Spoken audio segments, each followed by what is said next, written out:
On the snow day, we are not at the store unboxing.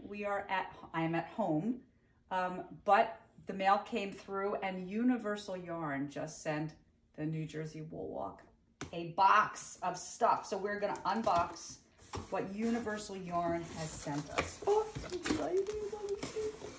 we got, I gotta put my scissors down. We have, oh my goodness, we have yarn kits, and it looks like we have a bunch. Oh, I know this is all crinkly, which is my pet peeve, but let's see what we got. I can't wait to run. 1, 2, 3, 4, 5, 6. 1, 2, 3, 4, 5, 6.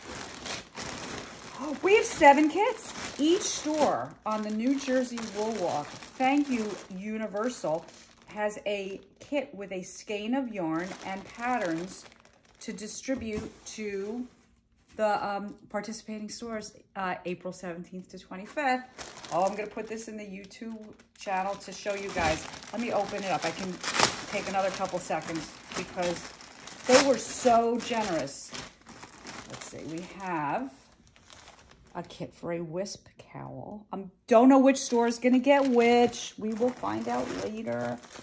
We have another cowl for a wishing cowl with their beautiful, what yarn is this? Deluxe DK Superwash. Oh, we have a chunky thing in here with really pretty pink chainette. Also for the wisp cowl. Oh, this is so exciting. The stores are being inundated with gifties from our wonderful suppliers. This is Angora lace from Wisdom Yarns. Universal, you guys rock. Thank you so much.